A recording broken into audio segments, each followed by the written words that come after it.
Oi pessoal, tudo bem? Eu sou a Liazinha e este é o canal Liazinha Lê Livros. Estamos aqui de volta para a continuação da leitura do livro Castelo Interior ou Moradas de Santa Teresa de Jesus.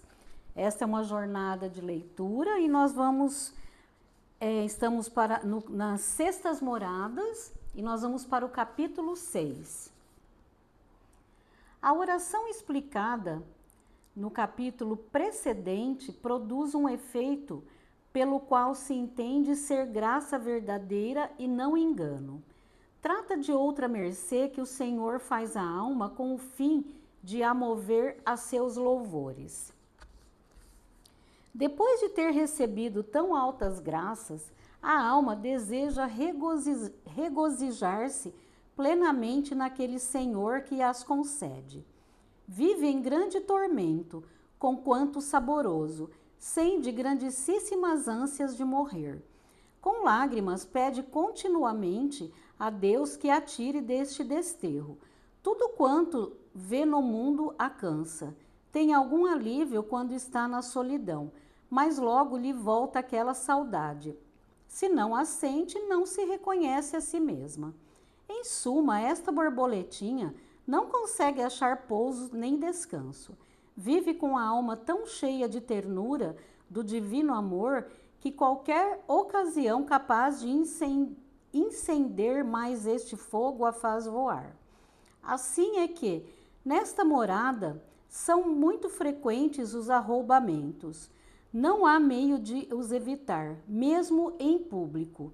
Logo se desencadeiam as perseguições e os ditos mordazes. Embora a alma queira andar sem temores, não lhe é possível. São muitas as pessoas que lhe metem medo, especialmente os confessores. Por uma parte, tem impressão de grande segurança no seu íntimo, sobretudo estando a sós com Deus. Por outra parte, sofre grandes aflições, receia estar enganada pelo demônio e vir a ofender a seu Deus, a quem tanto ama.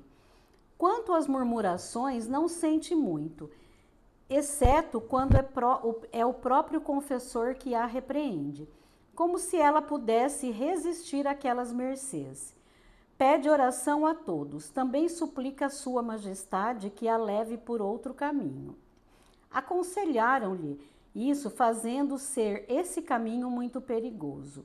Não pode, entretanto, deixar de notar em si grande aproveitamento. Pelo que lê, ouve e sabe dos mandamentos da lei de Deus, reconhece que essa estrada leva ao céu. Por mais que se esforce, não consegue desejar outra coisa. Abandona-se nas mãos de Deus.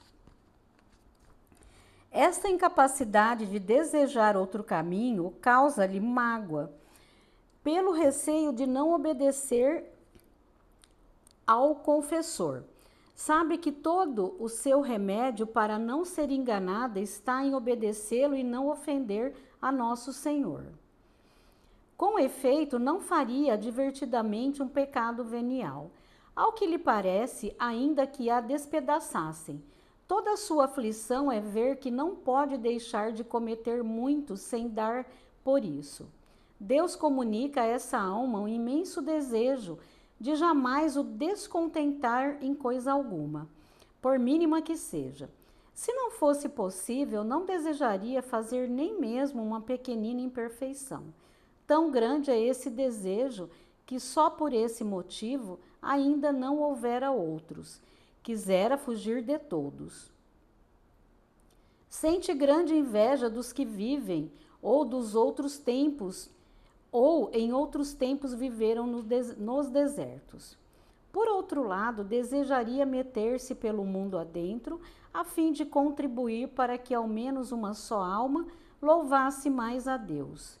Se é mulher, sofre por não o poder fazer em consequência de seu sexo. Tem grande inveja dos que são livres para alcançar a voz, anunciando a todos quem é este grande Deus das milícias angélicas, o grande Deus das cavalarias.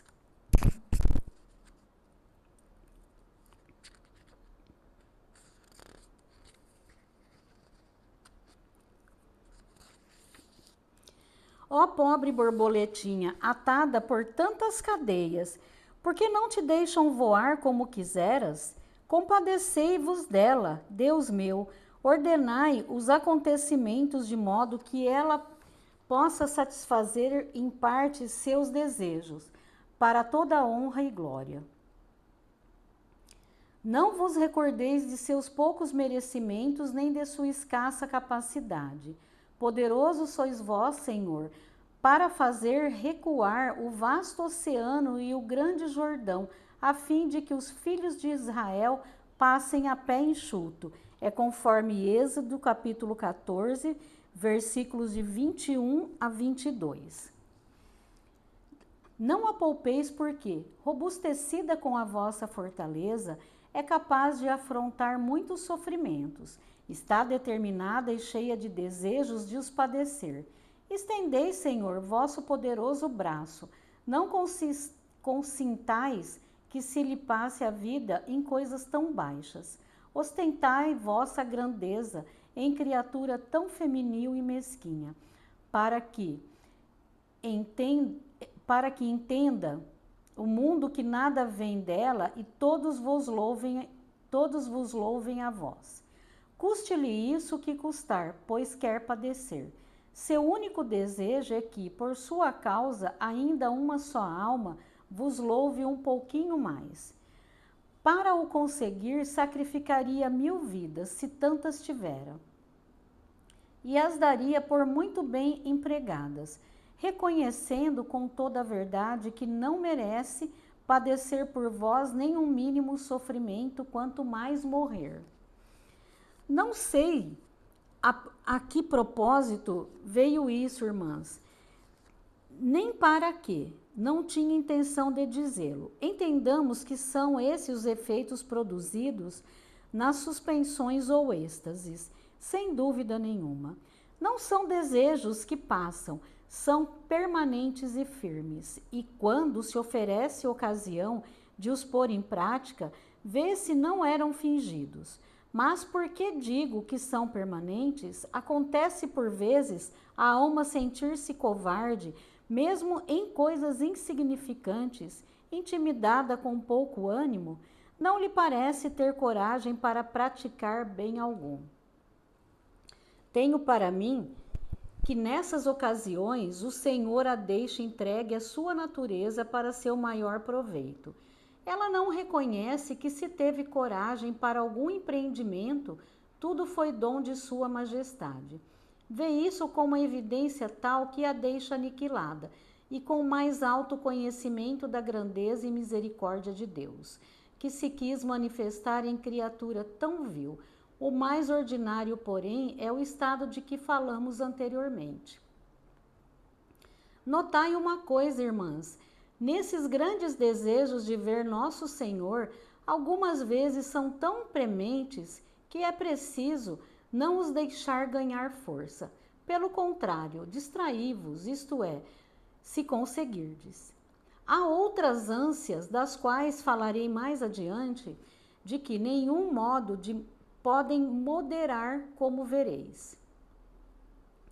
Nestes princípios, alguma vez se consegue, porque a razão se conserva eficiente e é capaz de conformar-se com a vontade de Deus, repetindo o que dizia São Martinho: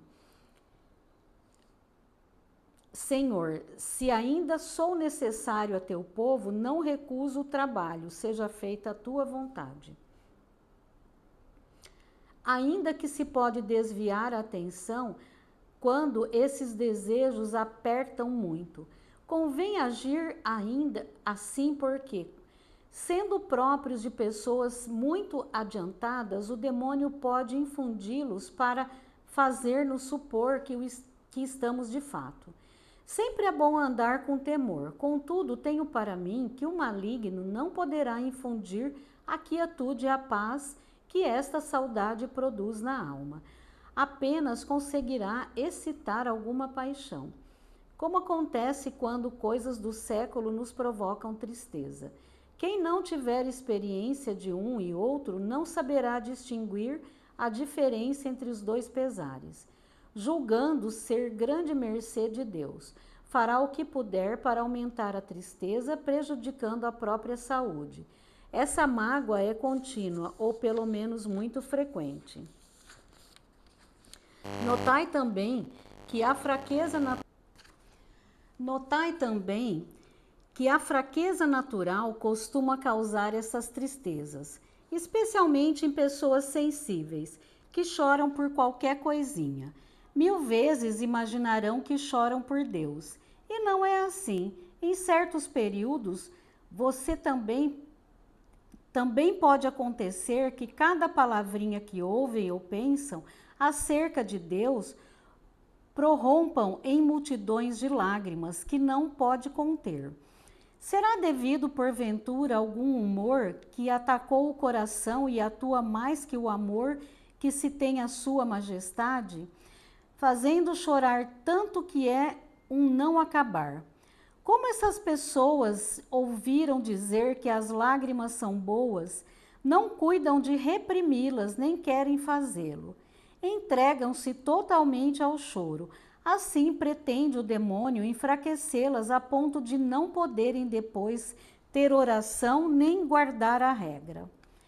Parece-me que eu estou vendo a perguntar o que fareis se em tudo vejo perigo. É possível haver engano até um dom precioso como é o das lágrimas? Não serei eu a enganada? Bem, pode ser, mas crede-me, não falo sem ter visto que existem esses erros em algumas pessoas. Não em mim, certamente, porque eu não sou emotiva, tenho um coração tão duro que às vezes até eu mesma me aflijo. Contudo, quando é grande o fogo que arde no interior, por duro que seja o coração, põe-se a destilar como um alambique. Bem entendereis, então, que as lágrimas vêm de Deus, confortam muito mais e pacificam, não causam desassossego e raramente fazem mal. Uma coisa boa tem esse tipo de engano. Quando existe, prejudica só o corpo, não a alma, se esta é humilde. Faltando humildade, é sempre bom suspeitar. Não pensemos que tudo consiste em chorar muito. Consiste antes em pôr as mãos à obra e fazer muito, praticando as virtudes, que é o que importa. Quanto às lágrimas, não façamos esforço em provocá-las. Venham quando Deus as der. Estas deixarão regada a terra seca de nossas almas e ajudarão eficazmente para que dê fruto. Quanto menos caso fizermos delas, mais ajudarão. São águas caídas do céu. Muito diferente é a água que extraímos à custa de esforços, causando-nos encavar para tirá-la. Muitas vezes acontecerá ficarmos cansadas à força de cavar e não acharmos nenhuma poça, quanto mais um profundo manancial. Por essa razão, irmã, tenho por melhor colocarmos-nos diante do Senhor, considerando sua misericórdia e grandeza e a nossa pequenez. Deixemos que Ele nos dê o que lhe aprouver, quer seja água, quer secura. Ele sabe o melhor o que nos convém. Com isso, andaremos descansadas e o demônio não terá ocasião para nos enredar em seus enganos. Uma aguinha, né, para hidratar. Por entre essas coisas, ao mesmo tempo, penosas e saborosas, algumas vezes nosso Senhor dá à alma uns júbilos e uma oração tão estranha que ela mesma não sabe o que é. Se receberdes esta graça, louvai muito a Deus e sabei em que consiste. Para isso, o explico aqui. Trata-se, a meu parecer, de uma grande união das faculdades e também dos sentidos. Deixa-lhes o nosso Senhor plena liberdade para se regozijarem neste deleite, sem entender que felicidade é esta, nem como a experimentam. Parece incompreensível o que digo, mas é certo que assim acontece. É uma felicidade tão excessiva da alma que não quisera saboreá-la sozinha. Quisera dizê-lo a todos, para que ajudem a louvar nosso Senhor. São essas as suas ânsias. Quantas festas faria e, se pudesse, quantas demonstrações para manifestar a todos o seu júbilo. É como se tivesse achado a si mesma, como o pai do filho pródigo, conforme Lucas 15, versículos 10 ao 32. Quisera ela convidar a todos e fazer grandes festejos, por ver que, sem dúvida alguma, sua alma está em segurança, ao menos por então. E tenho para mim que é com razão, porque tanta felicidade interior não pode proceder de forma alguma do demônio. Felicidade vinda do mais íntimo da alma e com tanta paz e contentamento que só a movem e provocam a dar louvores a Deus. Estando com tão grande ímpeto de alegria, é muito penoso calar. Não lhe custa pouco a dissimulação. São Francisco devia senti-lo quando andava pelos campos a dar brados. Encontrando com ladrões, disse-lhes que era arauto do grande rei. Também outros santos que se retiraram para o deserto, a fim de apregoarem como São Francisco os louvores do seu Deus. A um eu conheci, chamado Frei Pedro de Alcântara, a quem tenho nesta conta por sua santa vida. Fazia ele o mesmo e era tido por louco pelos que às vezes o ouviam. Que boa loucura, irmãs! Ó, se for a Deus servido de concedê-la a todas nós, e que graça vos fez em trazer-vos a esta casa. Aqui, se o Senhor vos fizer tal mercê e derdes demonstração dela, achareis quem vos ajude, e ninguém murmurará. Se estivesseis no mundo, onde se usa tão pouco esse pregão, não é muito que se provoque recriminações. Ó desventurados tempos e miserável vida em que hoje vivemos, ditosas as almas às quais coube a bela sorte de viverem fora deles. Algumas vezes sinto júbilo particular quando, estando juntas, vejo estas irmãs com tão grande alegria íntima. Cada qual dá mais louvores a nosso Senhor por se ver no mosteiro. Transparece muito claramente que aqueles louvores brotam do mais íntimo do coração. Quisera eu, irmãs, que frequentemente assim fizesseis. Quando uma começa, estimula as outras. Que melhor modo de empregar vossa língua quando estáis reunida em que louvores a Deus, havendo tantos motivos para o louvar? Praz a sua majestade dar-nos muitas vezes esta oração, tão segura e proveitosa. Não podemos adquiri-la por ser realidade muito sobrenatural. Acontece às vezes durar um dia inteiro. A alma anda como quem bebeu muito, não a ponto de ficar fora de si ou como uma pessoa atacada de melancolia, que não perdeu de todo o juízo, porém não se distrai de uma ideia fixa que se lhe meteu na imaginação, não havendo quem a tire de sua cabeça. Bem grosseiras são essas comparações. Contudo, meu engenho não alcança outras. É justamente assim que acontece. Este regozijo põe a alma tão esquecida de si e de tudo que não pensa nem acerta em falar senão nesse assunto. E, por fim, prorrompe unicamente em louvores a Deus. Ajudemos todas essas almas, filhas minhas, todas, para que havemos de ter mais juízo que ela, onde podemos achar maior felicidade, e ajudem-nos todas as criaturas, por todos os séculos dos séculos. Amém, amém, amém. E nós ficamos por aqui, neste capítulo 6 das Sextas Moradas, e não deixe de se inscrever, curtir e compartilhar com alguém que não possa ter acesso a este livro, e a esta mensagem de Santa Teresa de Jesus. Está bem? Muito obrigada por terem ficado até aqui comigo e até o próximo vídeo. Até já!